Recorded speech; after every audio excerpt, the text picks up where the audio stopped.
Good morning, everybody. Great to see such a good turnout today. First, a little bit about Dublin City Council, the largest local authority in Ireland. We have approximately 6,000 staff. That varies a little bit. And we provide over 500 distinct audited services to the people and citizens who live, work and play in Dublin. And to do that, we use about 28,000 kilotons of carbon dioxide equivalents with a revenue budget of about 1.1 billion. So that's Dublin City Council.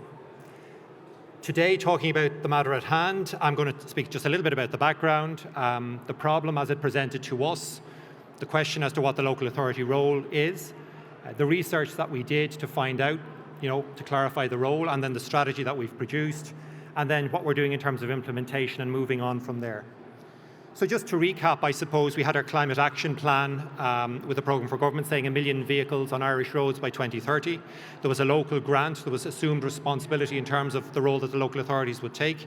And there's lots of pressure from citizens, and quite rightly so, and councillors, etc., about getting something to actually happen in this space. So we were taking it very seriously, and in order to respond, we put together a steering group across the 4 Dublin local authorities. We wanted sort of a joined-up citizens first-led approach to make sure that when you come to the boundary of one county council that things wouldn't stop and not have that continuity right the way across the Dublin metropolitan area. We've produced a strategic study, and in the meantime, while we were doing all of that, we communicated with the citizens and with the councillors about what we were actually doing in this interim time space, and sought to line ourselves up internally in terms of an integrated approach. Our strategy is now published. We have also got pillars of cooperation between the 4 local authorities to make sure that we're working together in ways that we can to deliver the best citizens first approach. We are drafting our policy. We've clarified what our local authority role is. We've begun to do some pilots, and now the next big push is towards procuring and putting frameworks in place to begin to deliver.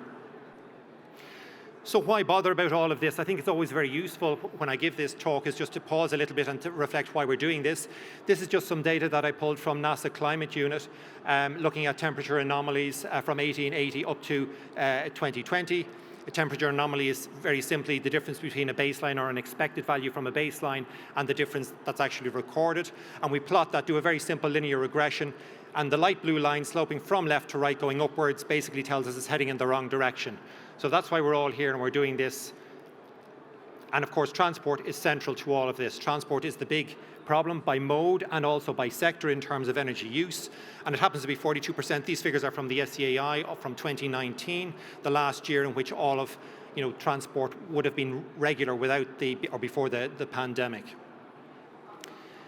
I spoke last year a little bit about solving the equation, and that's really the way we approach this. So if we have a target of 1 million EVs on Irish roads by 2030, how many electric vehicles will be in Dublin? And if we know how many electric vehicles will be in Dublin, well then what sort of charger, what is the grid capacity? We had Jerome talking about grid capacity. What are the grid capacity requirements? Where do we put them? And what sort of business model makes all of that happen? And indeed, what resources do we actually have to bring to bear to actually make it happen in terms of the numbers of charges and how we deploy that across the Dublin metropolitan area? Well, the good news is that we have our strategy is now published. There are 5 key themes, and anybody who's interested can log on to Dublin City Council website and just follow the link there, and that will take you to the strategy, both the executive summary and the strategy itself. There's 5 key themes on the strategy. It's about the procurement piece and what the council role actually is. The site identification, how we go about that and actually deploying to those sites. Making sure that we're aligned with national and local policies. And communications, which is a little bit of what I'm doing today and everybody is doing today, and then actions to actually aid private sector development and deployment in this space. So the key recommendations of the strategy then are really about local authorities having an enabling and a facilitating role rather than getting directly involved in actual delivery. It's about a strategic approach which builds on best practice internationally. And international evidence really highlights the benefits of councils being involved, and we just heard about Jerome speaking on the Amsterdam experience. Crucially, it's about translating that legal framework, and maybe on the panel later on we might talk a little bit about the Alternative Fuels Infrastructure Directive. It's about translating that legal framework into national policy through both our planning functions, our regulatory functions, and our city development plan. And then also it's about making sure that we are collaborating together as local authorities and playing a central strategic role in enabling and developing a region-wide charging network. And on the left, we just have a screen grab from the report, just showing sort of the layering up of data from the modelled approach from our strategy, which highlights different areas that are more suited for different types of charging. So a very detailed and evidence-based approach. Just some figures very quickly as to what are the recommendations, I suppose, or what the data is modelling out for us. Taking a medium-term scenario, we're looking at about 140,000 EVs, we reckon, in Dublin by 2030. Of which, and we're particularly interested in this cohort as public sector local authorities, 35,000 reliant on public charging. Recommended is rapid charging hubs, and depending on how many, what proportion you have as rapid charging hubs or other sort of charging, somewhere between 5,000 and 4,000 public charge points will be required by 2030 to meet that projected EV uptake.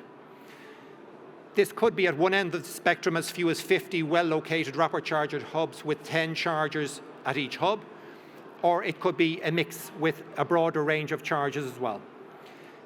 We reckon that will cost about €42 million, about 24 million of which will be public funding. These figures, of course, may need revisiting with price inflation for both labour and materials at the moment. And of course, this is all based and links in with our wider sustainable urban mobility strategies and policies. And again, just another map showing those areas that are more suited for rapid charging hubs by district electoral division. So where do local authorities sit then in this sort of space between responsibility, the different possible solutions and cost? And over on the left in the green, we could have, everything resting with the local authority, and over on the right, everything resting with the private sector. And so really, we really want to be in that sort of desired zone of influence there, where we're taking some of the responsibility, and through our planning and regulatory functions and a city development plan, we're beginning to act as a catalyst and encourage development in line with best public interest. We've seen historically that charging and mobility behaviour can change. This is a shot from New York from early 20th century of an electric vehicle, obviously coming very modelled on horse and carriage, and it was all analogue back then, so that charger there, you had to actually wind it up physically to get your charge.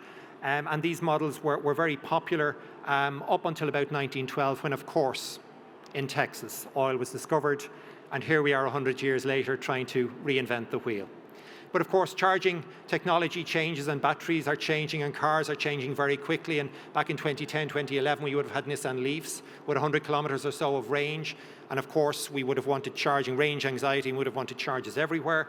More recently, newer models, 400, 500, even 600 kilometres, I've heard recently on some new and up-and-coming models. And so obviously that changes the whole pattern in terms of charging behaviour.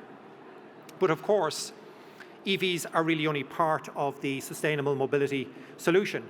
And the notion of this, this upside-down pyramid, where we want to be encouraging less private car use, more car sharing, public transport, cycling, and walking. I mean, if everybody had a DeLorean DMC like Marty had back in the day, that takes 1.2 gigawatts to charge, well then even if our national grid migrates to 80%, we still have a problem. So it's not the solution, it's part of the solution certainly, and so we do need to consider the other options of walking, electric buses, and Dublin Bus have that order in for the new electric buses, which is great, and of course the scooter legislation is pending, and we have e-bikes as well. And so we need to think in terms of the mobility pyramid and these other sustainable mobility solutions. Blinker and Blankenberg in 2017 said that policies aimed at boosting a sustainable mobility lifestyle should first focus on other issues, such as extending cycle paths, improving public transport, and simplifying intermodality. And Dublin City Council is in fact in the process of putting in place 200 kilometres of active travel cycleways and pathways around Dublin City, and approximately 95% of the population of the city will be within 400 metres of these new pathways. That's just an example. We also have other tools. So what are our tools for looking at this change? How are we going to change things?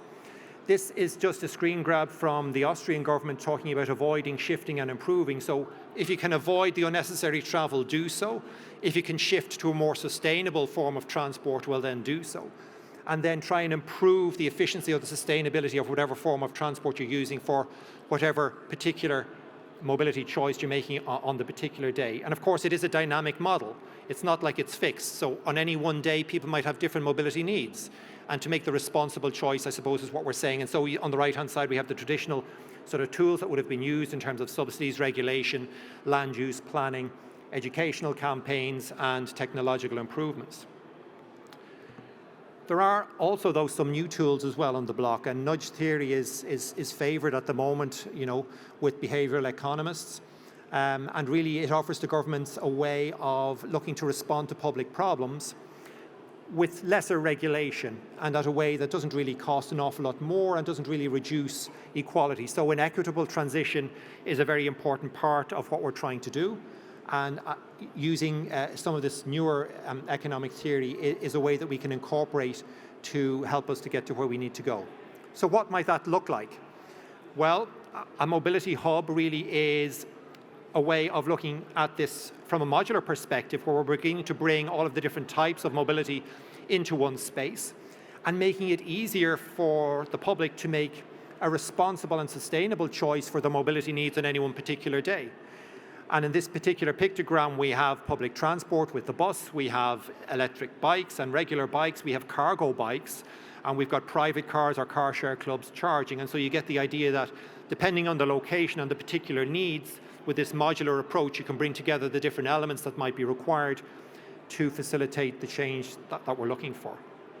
Well, Dublin City has just embarked on this path. We just launched very recently in early September our first community mobility charging hub out in Finglas, and that has got 4 charge points, 2 of them at a nominal 22 kilowatt speed on the AC, and 2 DC fast chargers or rapid chargers operating at 75, with of course very clever software built in that will apportion the load based on what is actually available at the particular time when you plug in. We've also co-located there, in terms of a just transition or an equitable transition, a car share club. So for those people who either choose not to or cannot afford to own a car, well then they have a choice of cycling or walking down to the hub and renting the car share club, which is an electric vehicle, for that particular journey. We've also co-located in partnership with ESB e-bikes, 8 e-bikes which are very good for getting into town. From that site, it will take 15 minutes on an e-bike to get into O'Connell Street. In a car, in the same period, we've tested this, it takes anything from 40 minutes to an hour. So big time savings if you just need to nip in and out of town. And again, this particular charging hub is located in Finglas, which has a range of different public services right beside it, and is in the midst of lots of housing as well, and is just off the M2, the key national route heading into Dublin City. We've learned a lot from this, and the chargers are provided under license by EasyGo.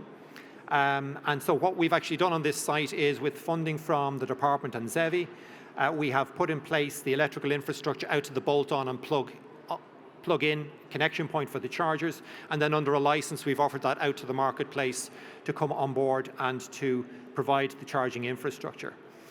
Initial data coming in shows that the DC seems to be favoured, with an average dwell time of 29 minutes or so. And the e-bikes the uptake is increasing over the last few weeks, but it's very early days yet. Of course, consulting with the public, and we heard Jerome talking about that as well, is a very important part of what we do. And on our website, this is where you can actually download the strategy. We have the strategy up with a little piece there, a little tool, a little mapping locator tool where you can log on and drop a pin where you consider there is a requirement for public charging. That allows us not to guarantee that we'll put a charger on the particular site, but rather that it allows us to get an idea as to the demand in a particular area, and that if we have a site that we own that makes it easy to put a charging hub in place, well then that's something that we can look at, consider putting our resources to do. And of course, this shows, again from our strategy study, just the proportion of residents who do not have access to off-street parking. And that is obviously a good guide for looking at where we need to focus in terms of our public charging requirement. So where does that leave us? Well, we are putting some pilot projects in place across the 4 Dublin authorities. We're beginning to gather up potential sites, begin to look at how they stack up against our criteria.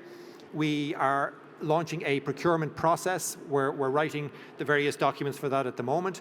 We're engaging with the public, and the idea is that putting all that in together will allow us to get to a first jump out to 2025, with then getting organised for a bigger push out to 2030.